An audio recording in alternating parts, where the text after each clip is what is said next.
بسم اللہ الرحمن الرحیم۔ آج کا ہمارا سبق ہے دروس البلاغہ، 10 نمبر سبق ہے، اور اس سبق میں ہم بلاغت کی تعریف کریں گے لغت کے اعتبار سے کہ لغت میں بلاغت کس کو کہتے ہیں، اور یہاں پر اس اصطلاحی معنی اس کا کیا ہے۔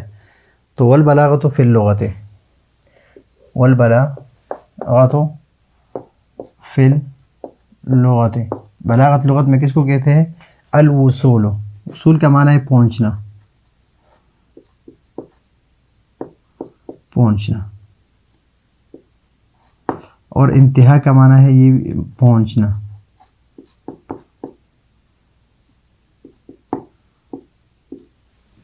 وصول والانتہا، ابھی جس طرح اس کی مثال ہے کہ وصول کے معنی میں کب استعمال ہوتا ہے؟ وَيُقَالُ بلغ فلان مرادہ، کہ فلاں جو ہے وہ اپنی مراد کو پہنچا۔ اذا وصل الیہ، جب اپنی مراد کو پہنچ جائے تو اس کو کہتے ہیں بلغ فلان مرادہ اذا وصل الیہ، یعنی الی المراد۔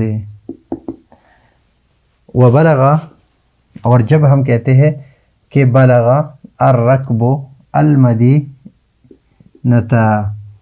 الرکب قافلہ، کہ قافلہ جو ہے وہ پہنچ گیا ہے شہر میں، شہر میں پہنچ گیا ہے۔ یہ کس وقت کہا جاتا ہے؟ اذن تہا الیہا، الیہا یعنی الی المدینہ، جب مدینہ پہنچ جائے، مدینہ یعنی شہر، اور یا وہ مدینہ مراد لے لیں کہ قافلہ جو ہے وہ مدینہ میں پہنچ گیا یا شہر میں پہنچ گیا۔ اذا انتہا الیہا، جب شہر تک پہنچ جائے تو اس وقت کہا جاتا ہے کہ قافلہ جو ہے وہ پہنچ گیا۔ تو یہاں پر ان دو معنوں سے یہ پتہ چلا کہ بلاغت جو ہے، بلغ یبلغ بلوغاً اور بلاغتاً، یہ وصول اور انتہا کے معنی میں ہے۔ اور ایک کی مثال ہے کہ وصول کے معنی میں کب ہے؟ بلغ فلان مرادہ، جب وہ پہنچ جائے، اذا وصل الی مرادہ۔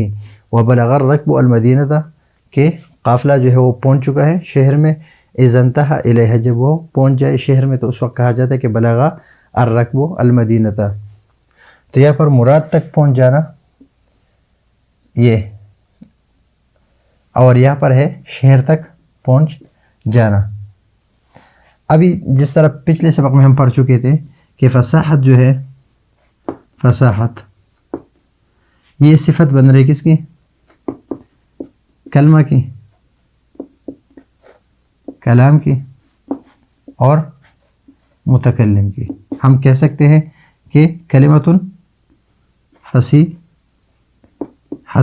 کلام فصیح، اور متکلم فصیح، یہ پچھلے اسباق میں ہم پڑھ چکے ہیں۔ ان تینوں کی صفت بن رہے، فصاحت جو ہے یہ صفت بن رہے کلمہ، کلام اور متکلم کی۔ یہ فرق یہ ہے کہ بلاغت جو ہے وہ تقع فی الاصطلاح، اور اصطلاح میں واقع ہوتا ہے، تقع فی الاصطلاح، اصطلاح میں یہ واقع ہوتا ہے وصفاً، صفت واقع ہوتا ہے کس چیز کے لیے؟ للکلام والمتکلم۔ ہم کہہ سکتے ہیں کہ الکلام فصیح، اور کہہ سکتے کہ المتکلم فصیح، لیکن یہاں پر فصاحت جو ہے کلمہ، کلام، متکلم کی صفت واقع ہو رہا ہے، اور بلاغت جو ہے یہ صفت واقع ہوتا ہے کہ کلام بلیغ اور متکلم بلیغ، اور الکلمۃ بلیغۃ نہیں کہہ سکتے ہیں، کلمۃ فصیحہ کہہ سکتے ہیں لیکن کلمۃ بلیغہ نہیں کہہ سکتے۔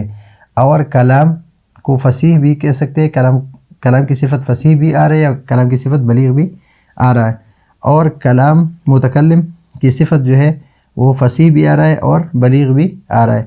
لیکن کلمہ، ہم کلمے کو فصیح کہہ سکتے ہیں لیکن کلمے کو ہم بلیغ نہیں کہہ سکتے۔ تو اس سے پتہ چلا کہ بلیغ جو ہے یہ کلام اور متکلم کی صفت جو ہے وہ آ رہا ہے لیکن کلمے کی صفت نہیں بن رہی. تو یہ ہے آج کا ہمارا سبق کہ بلاغت لغت میں اصول اور انتہا کو کہتے ہیں، اور اس کی یہ دو مثالیں ذکر کی ہے. اصول کی مثال، یہ کس کی مثال ہے؟ اصول کی، کہ بلغ فلان مرادہ ہو، کہ فلاں جو ہے وہ اپنے مقام کو پہنچا. وہ بلغ الرکب والمدینہ تھا، تو یہ بلغہ معنی انتہا، کہ جب وہ پہنچ جائے، شہر تک پہنچ جائے تو اس کو کہتے ہیں بلغ الرکب المدینہ تھا. تو بلغہ کے معنی میں بلاغت اور بلوغ کے معنی میں کیا ہے؟ اصول اور انتہا ہے. اور اصطلاح میں یہ صفت بن رہی کس کے؟ متکلم، کلام اور متکلم کے. وصفاً للکلام والمتکلم، کلام اور متکلم کی صفت واقع ہو رہا ہے. تو یہ ہے آج کا ہمارا دروس والا کا 10واں سبق. اگلے سبق کے لیے اجازت چاہتے ہیں. اللہ حافظ.